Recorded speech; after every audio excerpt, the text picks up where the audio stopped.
내계경제신문 2021년 1월 20일 수요일 기사입니다. 애플카 생산설에 기아차 9년 만에 8만원 넘었다. 기아차 주가가 2012년 이후 약 9년 만에 최고가를 기록했다. 탄탄한 신차 라인업과 미래 성장성, 좋은 실적에 애플카 생산 기대까지 겹쳤다. 아이오닉 브랜드의 전기차 역량을 집중하고 있는 현대차 대신 기아가 애플카 생산을 맡을 가능성이 있다는 얘기다. 생산 기지로는 기아의 미국 조지아 공장이 후보로 떠오르고 있다. 11년 전 미국 남동부에 세워진 조지아 공장은 261만 2천 제곱미터 부지에 프레스, 차체, 도장, 조립 공장을 갖추고 있다. 연간 생산 능력은 34만 대다. 주로 K5, 소렌토, 텔루라이드 등을 생산한다. 주변에 국내 배터리 업체 공장이 자리 잡고 있다는 점도 이 시나리오에 힘을 싣고 있다. SK이노베이션이 조지아에 공장을 짓고 있다. 안정적으로 배터리를 공급받을 수 있는 공장이 주변에 있다는 것은 긍정적인 요소이다. 앞서 SK이노베이션은 현대차 그룹의 eGMP용 배터리 1차 물량을 수주하기도 했다. 다만 조지아 생산설은 여러 가지 시나리오 가운데 하나라는 분석도 나온다. 현대차 그룹은 여러 가지 시나리오를 놓고 고심하면서 다양한 의견을 청취하고 있는 것으로 알려졌다. 전문가들은 애플카 생산 여부와 관계없이 기아차 주가 전망이 밝다고 보고 있다. 시장에선 기아가 작년 4분기 9,838억 원의 영업이익을 달성한 것으로 추정하고 있다. 일각에선 7년 만에 분기 영업 1조 원 달성 가능성도 제기되고 있다. 카니발, 소렌토, 텔루라이드, K5 등 탄탄한 라인업이 국내외에서 인기를 얻고 있기 때문이다. 전기차 등 친환경 판매가 본격화되는 2022년에는 연간 영업이익이 4조 원을 넘어설 것이라는 관측도 나온다. 지난해 예상 영업이익 1조 7,687억 원보다 2년 새 2배 늘어나는 셈이다. 더 이상 밀리면 끝. 현대차, 기아, 중국 사업 전략 싹 바꾼다. 현대자동차와 기아의 지난해 중국 판매량이 10여년 수준으로 줄어들었다.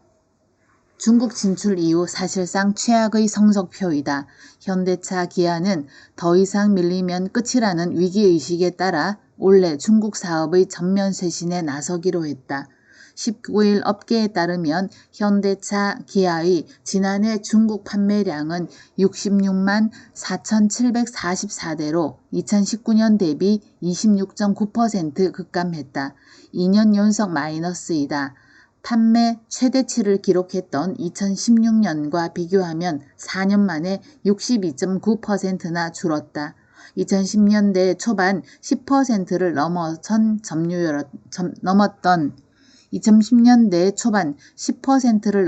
점유율은 지난해 3.4%까지 쪼그라들었다. 중국은 세계 최대 자동차 시장이다. 한 해 8천만 대 안팎의 세계 자동차 판매량 중 2천만 대가량이 중국에서 팔린 차다. 결코 포기할 수 없는 시장이라는 의미이다. 현대차, 기아는 올해 체질 개선에 나선다. 우선 다양한 신차를 출시하기로 했다. 상반기엔 현지 전용 중형 세단 민투와 지난해 국내에서 먼저 출시한 신형 투싼을 내놓는다.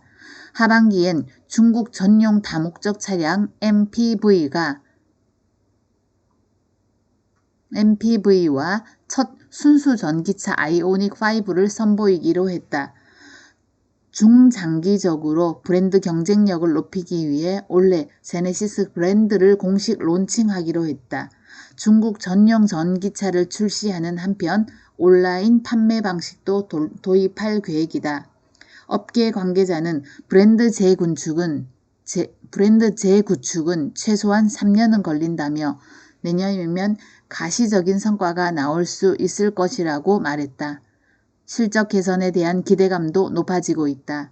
증권가에서는 올해 해외 수요가 회복되면서 현대차의 영업이익이 작년보다 2배 이상 증가하며 2014년 이후 최대치를 기록할 것이라는 전망이 나오고 있다. 네이버 제주은행 지분 인수 검토 금융업계 파장 예고. 네이버가 제주은행 지분 인수를 검토하고 있다. 은행업 면허를 취득해 금융업에 직접 뛰어들겠다는 보관이다. 성사되면 대형 시중은행은 물론 인터넷은행 등 금융업계 전반에 상당한 파장이 미칠 전망이다.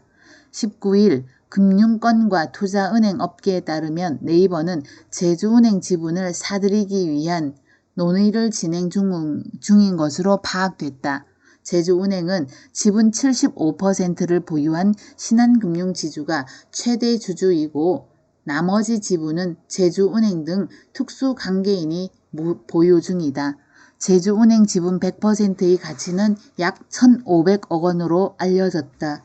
제주은행 관계자는 네이버가 인수 의향을 밝혀와 내부적으로 논의하고 있다며 인수 비율을 비롯한 구체적인 협의는 아직 이루어지지 않았다고 말했다. 네이버는 그동안 금융업에 진출하기 위해 다방면으로 노력해왔다.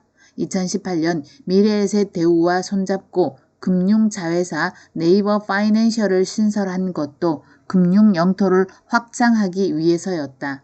하지만 금융 부분 신사업은 번번이 난관에 부딪혔다. 이에 따라 네이버는 은행업 라이선스를 직접 취득하는 것 쪽으로 전략을 바꾸는 것으로 해석된다.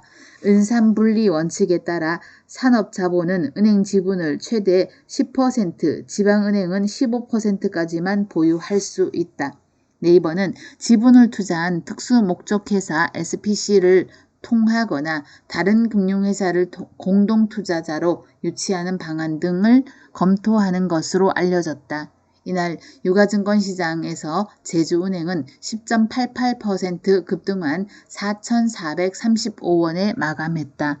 제주은행은 영업이익이 제주도로 한정되지만 지난해부터 비대면 영업이 대폭 강화되면서 지역적 한계를 극복할 수 있다고 네이버 측이 판단한 것으로 보인다. 뉴욕 증시 옐런 경기 부양 의지 확인에 강세, 다우 0.38% 상승 마감. 뉴욕 증시에서 주요 지수는 제닛 옐런 미국 재무장관 지명자의 경기 부양 의지가 확인된 데 힘입어 상승했다. 옐런 지명자가 상원금융위원회 인중청문회에서 적극적인 재정 지출을 통한 경기 부양 의지를 재천명하면서 위험자산 전반에 대한 투자 심리를 지지했다. 옐런 지명자는 지금은 재정 적자를 걱정하기보다 경제 회복을 위해 대범하게 부양에 나서야 할 때라는 견해를 확인했다. 그는 부양책을 부족하게 사용하는 것이 장기적으로 보면 재정에도 더 부정적일 것이라고 주장했다. 그는 조 바이든 대통령 당선인이 제시한 1조 9천억 달러 추가 부양책 등 적극적인 재정의 필요성을 거듭 강조했다. 옐런 지명자는 증세 논의에 대해서도 선을 그었다. 그는 대기업과 고소득자에 대한 도널드 트럼프 행정부 감세 정책 중 일부의 환원이 필요할 수 있지만 지금은 팬데믹 대응에 초점을 맞춰야지 증세를 논의할 시기가 아니라고 말했다. 바이든 당선인이 이전 정부의 감세 정책을 모두 되돌리자는 입장도 아니라고 그는 덧붙였다. 옐런 지명자의 발언 이후 나스닥 위주의 주가 지수 상승폭이 커졌다. 경기 부양 기대와 대형 기술 산업에 대한 증세 부담의 완화 등이 긍정적인 영향을 미친 것으로 풀이된다. 금리 연 3%, 1억 신용대출 갚는 돈 월 25만 원에서 180만 원 된다. 신용대출로 일정 금액 이상을 빌릴 때 이자는 물론 원금까지 함께 갚아야 하는 원금 분할 상환 제도가 도입된다. 연소득을 따져 금융권 전체에서 빌릴 수 있는 돈을 제한하는 총부채 원리금 상환 비율 DSR 규제가 더 강화돼 개인의 대출 한도는 줄어들게 된다. 소상공인, 중소기업에 대한 대출 만기 연장과 이자 상환 유예 조치는 3월 이후 한 차례 더 연장된다. 금융위원회는 19일 이 같은 내용의 새 업무 계획을 발표했다. 금융위는 가계부채 리스크 관리를 위해 고액 신용대출의 원금 분할 상환 의무화를 꺼내들었다.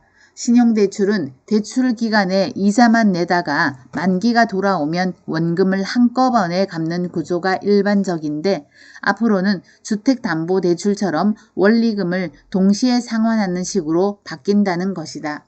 예를 들어 연 3% 금리에 5년 만기로 1억 원의 신용대출을 받았다면 지금은 한 달에 25만 원씩 이자만 내고 5년 뒤 1억 원을 상환하면 되지만 앞으로는 5년간 매달 179만 6,869원 원리금 균등 상환을 갚아야 한다는 얘기다. 정부는 금액 기준은 구체적인 수치를 제시하지 않았지만 수천만 원에서 결정될 가능성이 크다는 게 금융권의 예상이다. 정부는 DSR을 개인에게 적용하는 기준을 신용대출 8천만 원 이상으로 잡고 있다. 금융위는 부동산과 주식시장으로 자금이 과도하게 몰리는 것을 막기 위해 대출 규제를 강화해 왔지만 지난해 11월엔 신용대출에서만 사상 최대 규모인 4조 8천억 원의 대출이 이루어졌다. 새해 들어 증시 상승세와 맞물려 B2가 지속되자 더 강력한 처방을 꺼내들었다는 분석이 나온다. 실적 좋아도 사회적 가치 창출 낮으면 퇴출, ESG 대표 기업이 된 SK. SK그룹은 2019년 초 계열사 성과 평가 제도에 사회적 가치 소셜 밸류 창출액을 50% 반영하겠다고 발표했다. 사회적 가치 창출은 SK가 추구하는 바람직한 돈 버는 방식이다. 매출과 이익이 아무리 늘어도 ESG, 환경, 사회, 지배구조 활동이 미흡하면 평가 시 A를 받을 수 없다는 강력한 메시지였다. 19일 컨설팅 업계에 따르면 SK는 각 계열사의 ESG 활동을 금액화해 평가하는 방식을 채택하고 있다. 구체적으로 매출, 영업이익처럼 화폐 단위로 ESG를 측정한다. 금액은 누구나 이해할 수 있고 실제 규모를 파악하는 데 도움이 되기 때문이다. ESG 전문가들은 국내 기업들이 SK처럼 ESG 활동을 평가에 전면적으로 적용하지 못하는 주된 이유 중 하나는 누구나 공감할 수 있는 측정 방식이 없기 때문이라고 지적했다. 국내 주요 기업이 경쟁적으로 ESG 활동을 강화하고 있지만 SK처럼 KPI 비중이 절반에 반영한 곳은 없다는 점도 같은 이유에서다. SK 각 계열사는 이 같은 측정 방식에 근거해 사업 구조를 ESG 중심으로 바꾸기 위한 조직 개편과 인력 재배치 작업을 하고 있다. SK 관계자는 말로만 ESG를 강화하는 것이 아니라 실질적인 변화를 이끌어내기 위해 평가 항목으로 뜯어 고친 것이라며 SK에선 ESG 활동을 못하면 경영을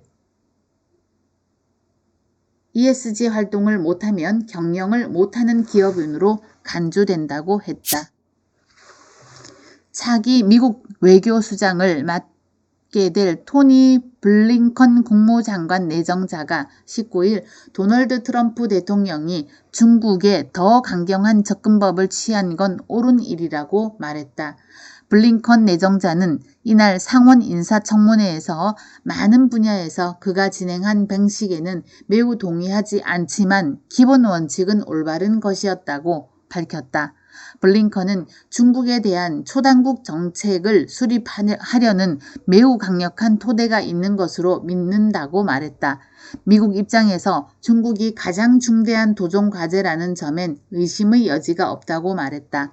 바이든 정부도 트럼프 행정부처럼 중국을 강하게 압박하겠지만 압박 방식에선 트럼프 정부와 다른 전술을 구사하겠다는 것이다.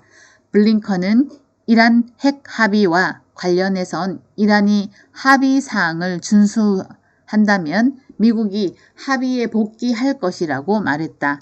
더 기간이 길고 강력한 합의를 추구하겠다고 말했다. 이란 핵 합의는 버락 오바마 행정부가 영국, 프랑스, 독일, 러시아, 중국 등과 함께 이룬 협정으로 재임 중 최대 외교 성과 중 하나로 내세운 것이다. 하지만 트럼프 대통령은 합의 내용 자체를 깎아내리며 취미 1년여 만에 2018년 5월 이란 핵 합의에서 일방적으로 탈퇴했다. 4개 경제신문 마치겠습니다. 감사합니다.